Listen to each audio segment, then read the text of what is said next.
Welcome, guys. It's time to talk about the Blackrock Mountain Adventure. And because talking alone is way too boring, I brought Colma here again.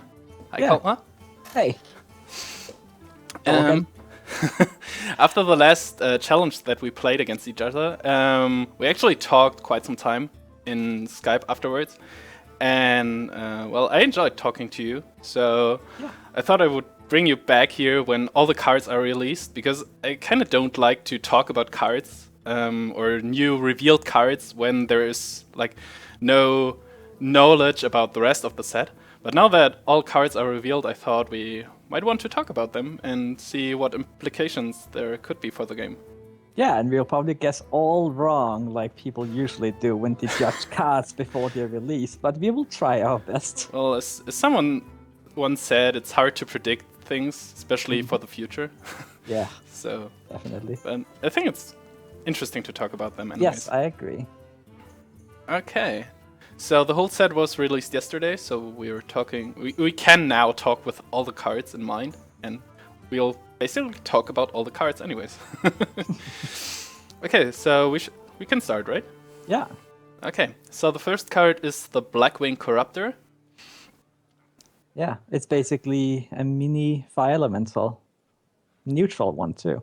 Yeah, and it also starts with the new mechanic they're introducing, the holding mechanic.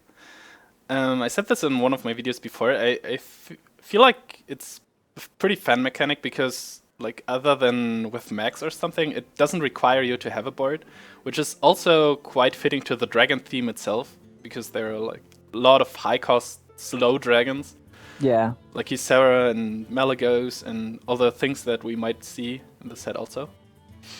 Yeah, it wouldn't make sense to have like 5 dragons on the board. It doesn't. Or at least one. Like if you have like a blast mage. If we imagine a blast mage, it might be hard to get a dragon on the board if you like building a dragon deck. Oh, right. Yeah, it's definitely a great idea about the whole holding thing. And this card in particular seems like a card that anyone building a dragon deck would include. It's really powerful. I mean, Fire Elemental is probably the best non-legendary card in the game, and this one gets close to it. So Yeah, and by turn 5, you're very likely to, like, if you're building a dragon deck, you're very likely to have a dragon at this moment. definitely.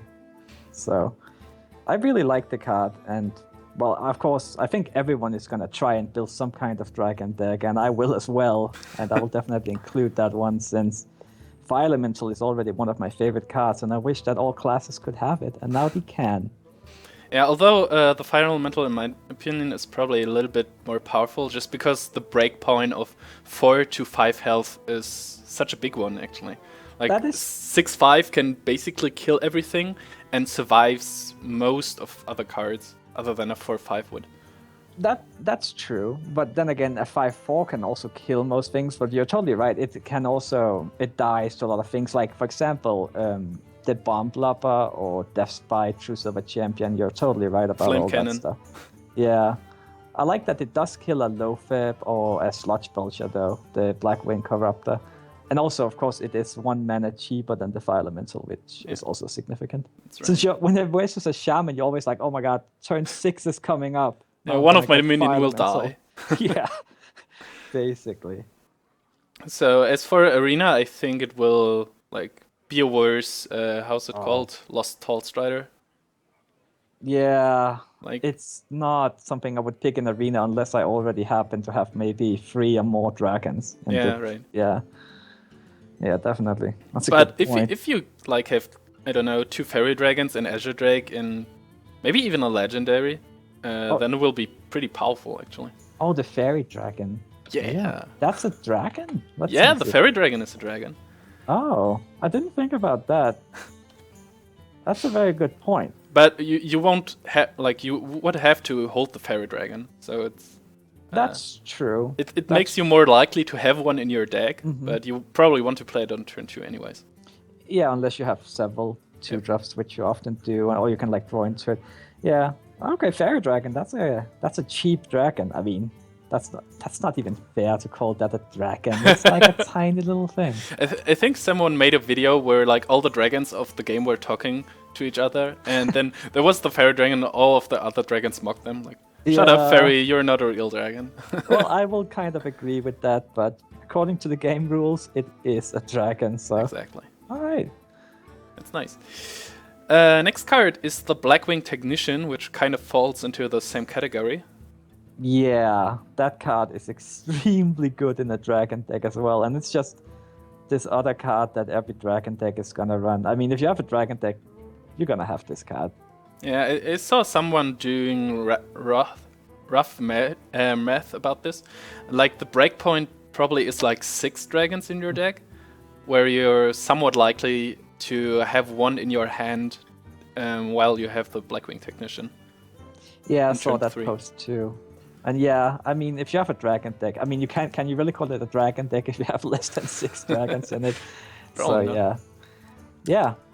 But yeah, well, many of the dragons are very big, so you're actually, if you draw it early, you're very likely to have it. But It's you kinda don't like- want to put all of them in your deck, I guess. Yeah, it's pretty similar to the Tink Master. Yeah, but it sets a new baseline. Like, the best 3-drops that we have right now plain are like Spider Tank or Dark Cultist if you're playing Priest, which is a Yeah. 3/4. This guy becomes a 3/5 if you have a dragon. So Well, there's also the Tink Master, which is a 4/4. yeah, or Ogre Brood, which is also 4/4. Yeah, but that one you can't select what to attack with it. Yeah. I have tried to make some decks work with it, but every time I try, it doesn't work as well as I want it to. I had It's one something arena I run do with like 2 Ogre Warmalls. It was so terrible. Actually, I've had decent luck with them in arena, but whenever I try them in constructed, it has not fared too well. So I've given up. But the on good thing idea. about a 3/5 is it has the 5 health breakpoint. I talked Yeah, about. Like, it's a Violet Teacher for 3 mana this way. like a sludge belcher without the death rattle. And Taunt. But it has a lot of... It's 3 mana. You can't Yeah. do it at all. For 3 mana, it's a pretty nice body. And it's not Yeah. even terrible plain. Like, it's... No, but if you're you never call it gonna an arena, at least. Yeah, but you're never gonna see it in any constructed deck that doesn't play dragons, obviously. Just like the previous card. Yep. So then we have a rare card. It doesn't even make a real difference just in crafting if you want the golden cards. So you're going to have all the cards. Mm. But the Dragon Egg is the little brother of the Nerubian Egg, I guess. Well, it being rare does make a difference for arena, since you're gonna see it less. Yes, of course. Yeah, it's a very interesting card, and I mean the obvious thing is you think about warriors when you see a card like that, the Taskmaster and Inner Rage and stuff like that, or even Whirlwind. Yeah, Like and you can put it on the board like to be a little bit more proof against Consecration or something. Yeah, it's not as good versus Consecration as say an Egg is, for example, since Yeah. a 2/1 is not that intimidating. The real key is to try and get 2 Whelps out of it, I find. But if you play... Yeah, 2 Whelps would pretty much be what you want. Because if you get 1 Whelp out of it, well... That's a 2/1 for 1 mana, and that's not really... I'm actually not sure how you will make this work. Because you can't use like Whirlwind or something to make the second one because the first Whelp dies then. Think about that. You play this on turn 1, right? Then on turn 2, you Taskmaster it. Now you have 2 2/1s and a 2/2. And when that one of the 2/1s die, it'll spawn another 2/1 again. Oh yeah. So that's right. 4 minions for 2 cards. You'll probably not use Whirlwind or something with it, but like No, Inner Rage. Maybe you're even on Inner Rage then. And you have a Yeah. Frothing on the board and makes everything trigger. Well, a Taskmaster is the best synergy with the Dragon Egg, I think, by Yeah. far. Of course. Other than that, I don't really see this card working in like... Oh, I wonder maybe like a priest could kind of use it a bit. Yeah, maybe with buff Balance spells. Chosen on or Yeah. something. That'd be interesting. When- Because if you get 2 Whelps out of it, it's I think you've gotten lots of value. 2 2/1s for 1 mana. On the other hand, it's less threatening for people to trade into it, like the Nerubian egg is. Yeah. Like people don't trade with the Nerubian egg because they don't have a way to deal 4 damage this turn also. But with this guy, you can just, I don't know, run your Mech Warper into it and ping it as a Mech Mage, for example. The nice thing about it, though, is that it's 1 mana. Yeah, which, true. Like, that makes a big difference between 2 mana, since you can play it on turn, 1, or you can play it on turn 3 together with a 2-drop. Like, 1 mana is so nice. That's one of the reasons why I really like to have the coin, because it makes it so much easier to smooth out your curve. Yeah. Which 1-drop would too, like this. But I'm not sure in which deck this might fall. I thought about Zoo at first, but even then it doesn't... Like, you activate it with Abusive Sergeant, it have a 2-1 left. I think it's gonna be Tempo Warrior potential. I mean, I think that's the main deck it would fit into, and I don't think it's gonna see too much play outside that in ranked. But I wouldn't mind picking it in. Well, you know what? In Arena, it's like you can't really reliably. Yeah. No, I don't think I would take it much in Arena. We probably won't see it much. I think we can agree on that. Maybe I'll make a deck with it just so you can see it. Okay, we'll see. Maybe we'll see some other kind of decks that are not run now that will feature it. But... Yeah, it's so funny, right? Because we can sit here and dismiss a card, and then like next month it'll be like, oh my god, everyone, nerf Dragon X is super key. Because there's something we didn't think at least it doesn't spawn a 2-2 or something. A 2-1 is pretty easy to kill actually for most classes. But yes, yeah. Oh man, a 2-2? Yeah, that would have been scary. Next dragon, Dragonkin Sorcerer. Whenever you target this minion with a spell, gain +1/+1. It's like a different kind of Violet Teacher. Yeah, that's what I thought too. Yeah. I think I like the Violet Teacher better though. But the one difference here, of course, is that it's a dragon. So if you are looking for more dragons to include in a dragon deck to use those previous cards we talked about, that could be one.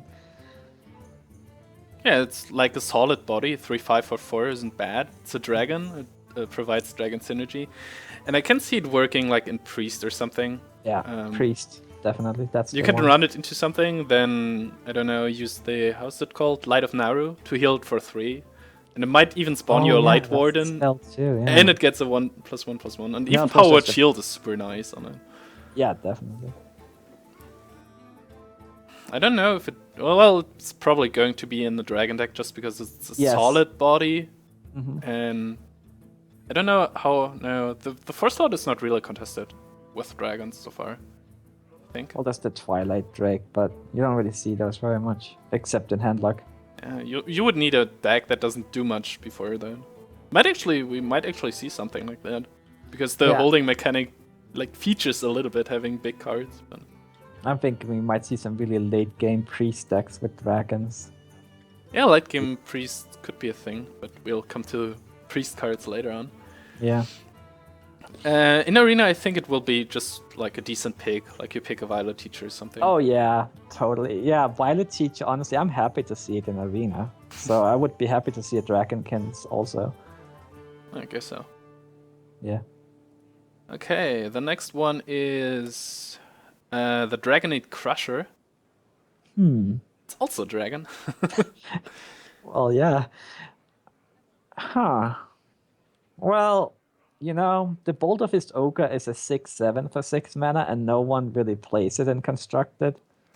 This is a 6/6 for 6 mana, and it's true it has that +3/3, but that's very conditional. I don't know. And then you get a 9/9 for 6 mana. It's like, I think I would rather play what's called, the Sea Giant then, because you can often get that out for 6 mana also. Yeah, it's true. We might see it though, because I'm not sure. Like, I don't have made up deck lists for now with dragon decks, and maybe someone runs like one off to have something to smooth out the curve and to. It's a big dragon, so you're likely to hold it, and maybe with Blackwing Technician or something that we saw earlier. See, I was thinking maybe it could be used like, say you get it as a 9/9, right? And you play it as a big game hunter bait. But then that made me think, if you're like running so many big minions that you want big game hunter bait, then you're probably not going to apply a lot of pressure early on, which means that the enemy is not going to be under 15 health, which means that it's just going to be a 6/6 anyway. It's a weird card somehow. Yeah, I don't think... I predict it won't see much use, but of course I could be wrong. Yeah. The interesting thing is that got me thinking is that it actually makes a difference. Like, it's the first card and the only card, even with the new ones, that makes a difference for warrior with armoring up. Like, usually you want to have more armor and less health if you have the choice, like attacking first and then armoring up or something. But with this card it might actually make a difference for a warrior, like to say, oh, my opponent might run Dragonkin Crusher, maybe I don't want to fall below 15 health right now. Or maybe I'm sitting with a big game hunter in my hand, but I want to fall under. Yeah. Well, that's... But you're right, it does, impact it. It's the first card that might want a warrior to, like, value his health more than armor at some particular point. I predict it won't happen, but would be the first card that actually has an implication there. Yeah. For Arena, I think 6/6 for 6 is okay. It's not terrible. I think it's an interesting mechanic. I just don't think the card is very good. Yeah. But, well, in Arena, it might actually work. Oh, in Arena? Yeah, sure. I mean, everyone loves a big body in Arena. Yeah. Also because you don't see the big game hunters in there very much. And 6 health is also kind of a breakpoint. There are not too many minions that can trade true. into this one it kills a Loatheb and survives. Yeah. Well, will be interesting. So now comes one of the more spectacular cards where people went crazy on it. It's the Grand Patron.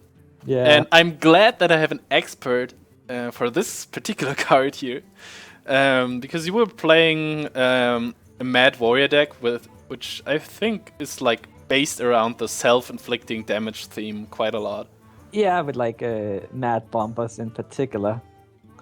Yeah, that could be very interesting, because then if you get hit it with a couple of bombs, well, then you have 2 more patrons. I mean, the problem with the card, of course, is that it's very expensive. It's like 5 mana for 3/3, but it's gonna be pretty hard to... Yeah, because the thing is, if it just dies without... Yeah, it has to survive the damage to summon another. So if it just gets killed, then you got a 5 mana 3/3. Yeah. That's not very good. Yeah, you have a 5 mana 3/3 already in the game, which is the Bomb Lover, or a Healbot actually. So these actually do something. But this guy, I thought like people hyped it a lot when it was revealed first. But my thinking was, okay, let's say I have a Death Spite from turn 4, I hit something, then like best case scenario, my opponent, I don't know, plays a Sludge Belcher, and then I play Grim Patron and kill the Sludge Belcher, and then I have a 3/2 and a 3/3. Yeah. And then it's like, okay, I could just play Silver Knight. I would have a 4/4 and a 2/2. It's like the same thing, and nobody runs Silver Knight. That is a very good point. It's like, I think it might be too expensive. Like, maybe if it was 4 mana, I could play it. But the thing is, it's so interesting, like with the Mad Bomber, possible Synergy, Whirlwinds, and all that stuff. But I think it just Unstable might be... Ghoul, yeah. Unstable and then Ghoul, you also have a Frothing on the board and an Acolyte. Armor Smith too. Yeah. Yeah. But I'll try it out. I'll definitely try it out in Warrior.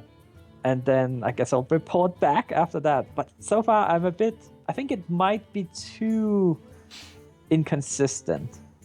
Yeah, I think also it's too conditional for 5 mana, which is a lot. And as a turn 5 play, it doesn't really like fit, because you can't play anything with it.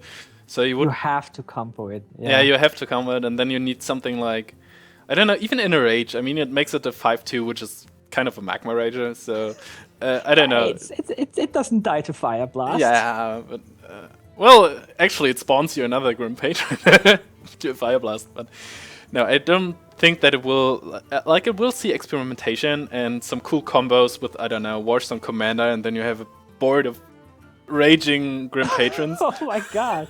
Oh, Warzone Commander. That's so true, right? Yeah, Oh, yeah, like you play Warzone Commander and then you play, I don't know, Taskmaster, Inner Age, and then you have like rampaging Grim Patrons all over the board. But oh man, I bet that's what Blizzard had in mind when they made it. They yeah, just we want some we will crazy probably see some. charging We'll wolf probably see army. some Trollden videos, but I don't think that it's competitively viable because it's so much relied on, I don't know, being played on turn 8 or to survive a turn.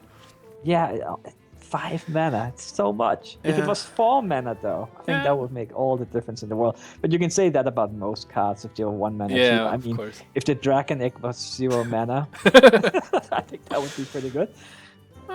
Target damage doesn't see much play, so I don't know. Target dummy. It's a 0/2, right? For 0 mana. Oh man. Yeah. I But don't let's think- come. Let's. Yeah. Okay, I think like we're like on one opinion here that it probably might be fun, but it's probably not competitively viable. And in arena, it will probably be worse. Oh yeah, because then you can't build a deck around it. You Yeah, play I it don't on turn think- 5, and then maybe you can make it survive something, then run into something that survives, and then have a 3-1 and a 3-3 or something. But It's like you need to be lucky to Yeah. make it get a good result. Whereas if you had something like a bomb lopper, it's so easy to get value out of it, and that's Yeah. also free, right? For 5 mana. like I said, you could also just play Silver and Knight then. Yes. At Yes. least it's a rare, so you won't have to pick. You won't have to pick it too often, I guess. Yeah. Let's go to a card that actually costs 1 mana less, which is the Hungry Dragon. Yeah, that's a 5/6. That's a lot better than the 3/3. Yeah, we had this. Oh yeah, it's still here. The Dragonkin Sorcerer. So these are like in a dragon deck. Both of them want to be like on the same slot. Maybe we'll see them together actually. But this guy is huge. I mean, it has so many breakpoints I was talking about earlier. So with 6 health, it even trades against Lothab and survives, and it can kill a Yeti and survives with 2 health even. So that's a big tempo card, like a big body on itself. Yeah, but the thing is, you do give the enemy that 1-cost minion, and you say, sure, it kills a Yeti and survives with 2 health, but you're pretty likely to give the enemy a 2/1 anyway, which means that he can kill your Hungry Dragon after it killed the Yeti, right? Yep. So I'm not sure about this one, and it's like, sure, you can be like, oh, I can just Fire Blast the 2/1, but that's 2 mana. Which Then you have a means that 6 they- mana, 6 mana 5/6. 5/6, and that is not good. Yeah, then you could play Dragonid Crusher. I guess maybe actually Rogue has a little extra potential there because they often have like a leftover dagger anyway, right? Yeah. Also, if you, I think it's better in a tempo-oriented deck because if you're playing, I don't know, something like Magmage or Zoo, you have a 1/1 or a 2/1 on the board or whatever, and you can trade it into the leftover, or maybe just trade it and even make it survive. If your opponent gets, I don't know, how is it called, the Corsair thing that puts down weapon duration? Like, there are a lot of 1/2s or like even Yes. 0/2s in the game. Oh yeah. If you could actually, well, I guess the 0/2 is actually a 0 drop, right? Oh, well, Dragonid Egg. That's a is there. 0/4. The egg that we talked about earlier is a Oh, 1 but drop. that's a 2 drop. No, that's a 1 drop. Oh, The dragon egg. Oh right, but that's not really a 0/2. You don't want them to get a dragon egg out of it. Yeah. That's probably one of the better 1-drops in the game. I think this was one of the hyped cards also. It was very hyped at first, but I'm not sure it is so good because it's like people like, oh yeah, I have another minion I can trade into that 1-cost minion anyway. But it's like, that's a pretty big deal if you like trade another minion. I mean, it has +1/1 compared to a Yeti. Is that worth it? I don't know. I actually don't know either. Like, we have to playtest it. I think as a 4-drop dragon in a dragon deck, it will see play a lot, Yeah. at least at first. I think so. I think it's not terrible too. Like, it's pretty good. No, at worst it's decent, and I Yeah. would love it in Arena. Yeah, also, yeah, that's true. In Arena, I think it's a very nice card because stats matter so much in Arena. And actually, if you imagine, like, you have this card and the Blackwing Technician we talked earlier about, and then you have a 3/5, and you play the 5/6, and then you trade the 3/5 into a, I don't know, a 2/1. Then you have a 3/3 and a 5/6. It's not bad. No. But you need this one attack. You miss 3 damage on your opponent's health, or you can't trade with something that he played this turn. So Yeah, it's not as good as people thought it would be, I think, but it's still pretty decent. I'll probably see some play. Yeah, I think so. And like we said, in Arena, it's probably going to be a very good Oh card yeah, also. and it's a common, so you're gonna see it in Arena all the time. Actually, we have a lot of common dragons, right? So, like, the Dragonid Crusher is a common, the Yeah. Dragonkin Sorcerer is a common. So we might actually see some Dragon Synergy deck, like we see insane Mechwhopper starts Oh sometimes. yeah, like whenever I get to like 10+ wins in Arena, it's all like mech decks I'm facing. Actually, this will be harder to pull off with more cards in the pool. Like this. That's true. These are a lot of commons, so we'll probably Yeah, see I just less imagine- combo-y things happening.